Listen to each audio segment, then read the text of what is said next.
Hello student, आज का हमारा पहला क्वेश्चन है। आपको दिया हुआ है कि त्रिभुज ए बी सी में एक त्रिभुज दे रखा है ए बी सी।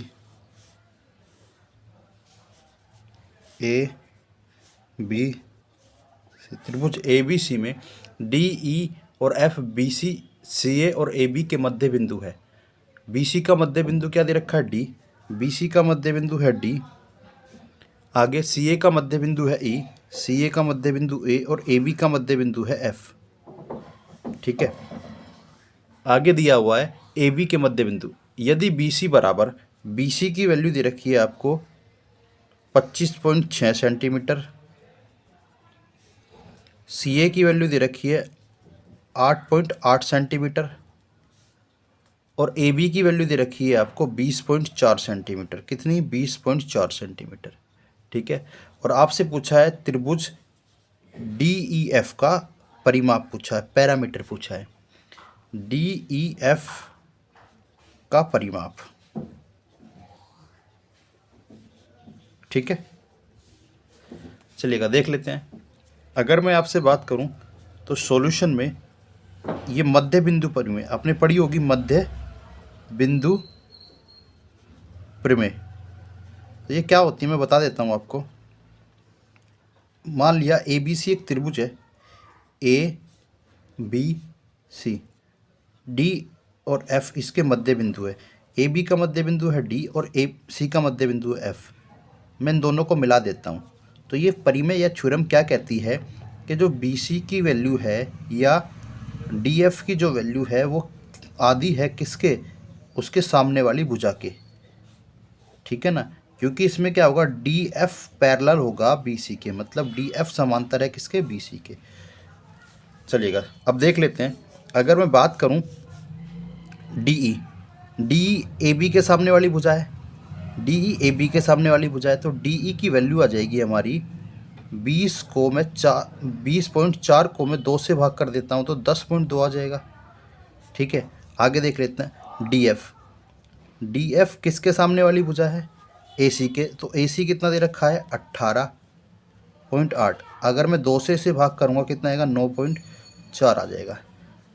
हमने डी एफ निकाल ली, ए डी निकाल ली और ई एफ देख लेते हैं। अब ई एफ किसके सामने वाली भुजा है? अगर मैं ई एफ की बात करूँ तो वो बी सी के सामने वाली भुजा है। और बी सी कितनी दे रखी है? 25.6 दे रखी है। जब मैं इसे 2 से भाग करूँगा कितना आएगा?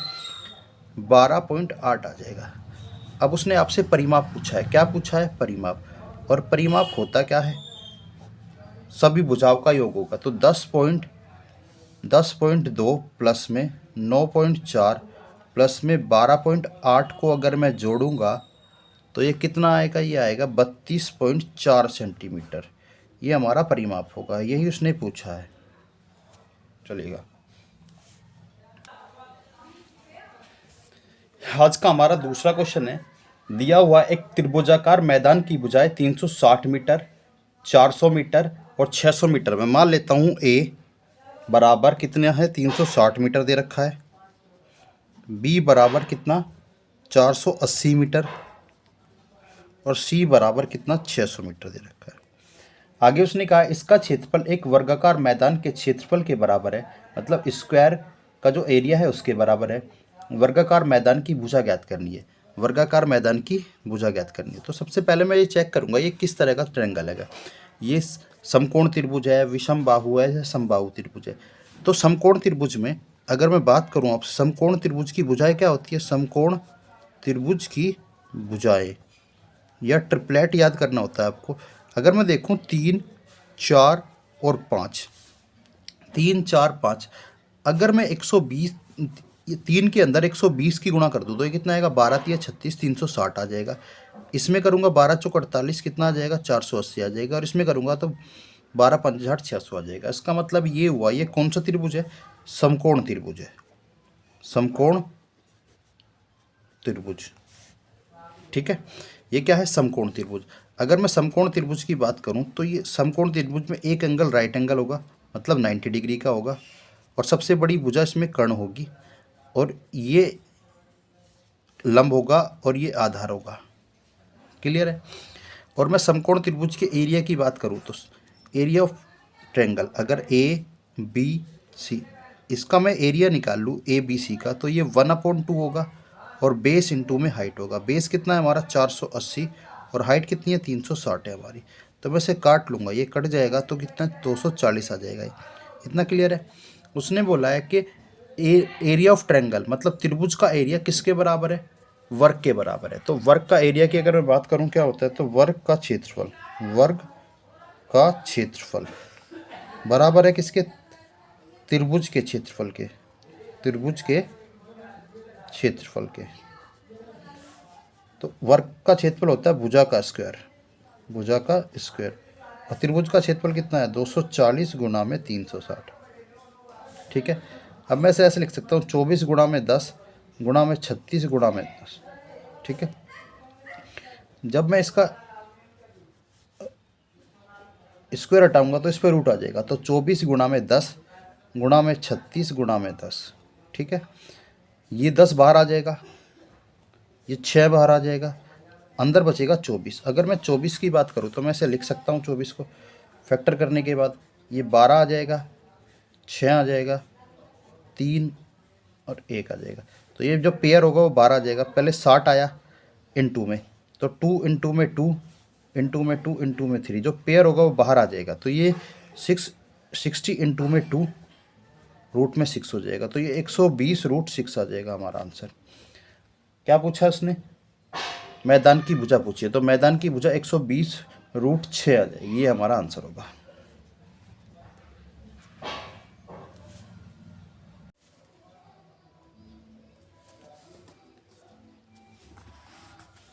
हमारा तीसरा क्वेश्चन है आज का, दिया हुआ है। सबसे पहले मैं देख लेता हूँ क्या दे रखा है। दिया हुआ है क्या कि 2 cos A प्लस में 1 bracket close 2 cos A minus में 1 बराबर 0 के है। और दे रखा है कि जो एंगल है वो किसके बीच में होगा, 0 से तो बड़ा होगा, या तो 90 डिग्री के इक्वल होगा या 90 डिग्री से छोटा होगा। ठीक है ना। तो ए का मान ज्ञात करना है, तो ए का मान ज्ञात कीजिए। तो देख लेते हैं, इस तरह के क्वेश्चन हम वैल्यू पुटिंग मेथड से करते हैं। Value putting method. तो मैं ए की वैल्यू क्या पुट कर सकता हूं, या तो मैं ए की वैल्यू पुट कर सकता हूं 30 डिग्री या 45 डिग्री या 60 डिग्री या 90 डिग्री। ठीक है। तो मैं देख लेता हूँ put A is equal to कितना 60 डिग्री। मैंने क्या एंगल की वैल्यू क्या पुट कर ली, ए की वैल्यू मैंने 60 डिग्री पुट कर ली। अब मैं इसमें रख देता हूँ लेफ्ट हैंड साइड में, लेफ्ट हैंड साइड। तो ए 60 डिग्री 2 cos 60 प्लस में 1 और 2 cos 60 माइनस में 1। ठीक है। तो 2 cos 60 पे जो वैल्यू होती है वो 1/2 होगी, माइनस प्लस में 1, 2 इंटू में 1/2 माइनस में 1 होगा। इससे मैं इसे काट दूंगा, ये आ जाएगा 1 प्लस में 1। इससे मैं इसे काट दूंगा, ये आ जाएगा 1 माइनस में 1, ये होगा 2 इंटू में 0। तो कितना आ जाएगा 0। तो लेफ्ट हैंड साइड बराबर होगी किसके, राइट हैंड साइड के। तो हमारा आंसर क्या होगा, हमारा आंसर होगा 60, जो हमने एंगल बना है। आज का हमारा 4th क्वेश्चन है। आपको दे रखा है कि एक दुकानदार ने 15 रुपये में 10 की दर से टॉफ़ियाँ खरीदी, मतलब 15 रुपये में 10 खरीदी और 40 रुपये में 16 की दर से बेच दी, 40 रुपये में 16 की दर से बेच दी। उसका लाभ प्रतिशत ज्ञात कीजिए। लाभ निकालना है। अगर मैं सिंपल सी एक बात, मैंने आपसे पूछा कि अगर मैं बोलूँ मैं 30 रुपये में कितने पेन लेकर आता हूँ, 30 रुपये में 5 पेन लेकर आता हूँ। 30 रुपये में कितने पेन, 5 पेन लेता हूँ। तो एक पेन का क्रय मूल्य कितना होगा, तो आप बोलोगे 30/5, मैं से डिवाइड कर दूंगा तो 6 आ जाएगा, 6 रुपये होगा। इसका मतलब ये हुआ कि अमाउंट हमेशा ऊपर आता है और क्वांटिटी नीचे आती है। चलिएगा क्वेश्चन देख लेते हैं। उसने बोला है कि 15 रुपये में 10 की दर से टॉफ़ियाँ खरीदी। इसका मतलब सीपी क्रय मूल्य कितना हुआ, 15/10, ये क्रय मूल्य हो गया। एक टॉफ़ी का क्रय मूल्य कितना आया, 15/10। आगे उसने बोला है उन्हें 40 रुपये में 16 की दर से बेच दिया। तो 40 रुपये में 16 की दर से बेच दिया, तो अमाउंट कितना है 40 और क्वांटिटी कितनी है 16। तो मैं क्या करता हूँ, इस तरह के क्वेश्चन को सोल्व करने के लिए या कैलकुलेशन आसान बनाने के लिए मैं 10 और 16 का एलसीएम ले लेता हूँ। मैंने क्या ले लिया, 10 और 16 का एलसीएम ले लिया, 10 का और 16 का। तो कितना एलसीएम होगा 10 और 16 का, अगर मैं बात करूँ 80 एलसीएम होगा इसका, ठीक है ना। कितना एलसीएम होगा 80। तो मैं मान लेता हूँ उसने 80 खरीदे, एक दुकानदार ने 15 रुपये में 10 की दर से टॉफ़ियाँ खरीदी, ठीक है ना, और 80 उसने बेच दिए, ठीक है। इससे मैं से काट दूंगा 15 अट्ठे 120 और 16 पंजे 80, 4 पंजे 20, 200 आया। इसका मतलब ये हुआ उसने 120 रुपये में कोई चीज़ खरीदी और 200 रुपये में बेच दी। ऐसा करने से उसे क्या होगा, प्रॉफिट होगा। कितना प्रॉफिट हुआ, 80 का प्रॉफिट हुआ। अब से पूछा है कितने प्रतिशत का प्रॉफिट होगा, 80 का प्रॉफिट हुआ किस पर, 120 पर, इंटू में 100 होगा। 40 दूनी 80 और 40 दिया 120। जब मैं 200 को 3 से काटूंगा तो कितना आएगा, 66.66%। इस तरह ये आता है। तो मैं इसे कैसे लिख सकता हूँ, 66.67%। ये हमारा आंसर होगा।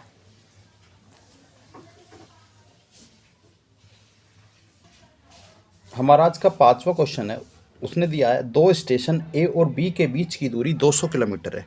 2 स्टेशन दे रखे हैं ए और बी, ये ए हुआ और ये बी हुआ, उनके बीच की दूरी कितनी दे रखी है, 200 किलोमीटर है, ठीक है। आगे उसने बोला है एक ट्रेन ए से बी की ओर 75 किलोमीटर प्रति घंटा की चाल से चलती है।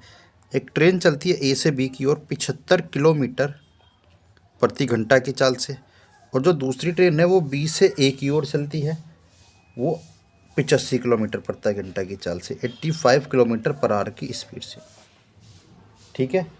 दोनों ट्रेन एक दूसरे के मिलने से 3 मिनट पहले उनके बीच की दूरी कितनी होगी।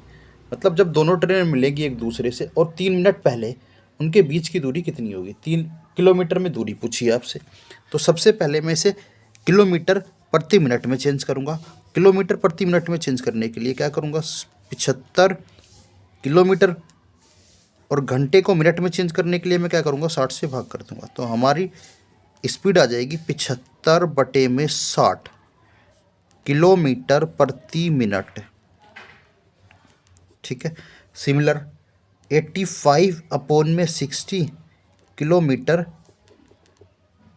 प्रति मिनट होगा। क्लियर है। अगर मैं रिलेटिव स्पीड की बात करूं, सापेक्ष चाल, सापेक्ष चाल या इंग्लिश में बोला जाएगा relative speed, RS, relative speed. जब दोनों अपोजिट डायरेक्शन में होती है तो रिलेटिव स्पीड जोड़ी जाती है। क्या होगी, जोड़ी जाएगी। तो मैं दोनों को जोड़ दूंगा, 75/60 प्लस में 85/60, दोनों को जोड़ दूंगा। जब नीचे वाली संख्या सेम है तो उसे ऐसे लिखा जाता है और ऊपर वाली संख्या को जोड़ दिया जाता है। तो 5 और 5 10, 8 7 15 और 16, 0 से 0 काट दूंगा तो ये आ जाएगा 16/6, काट दूंगा 8/3 आ जाएगा। इतना बताओ क्लियर है क्या। तो ये रिलेटिव स्पीड आ गई किलोमीटर प्रति मिनट। अब उसने पूछा है 3 मिनट पहले उनके बीच की दूरी क्या होगी, तो मैं लिखूंगा 3 मिनट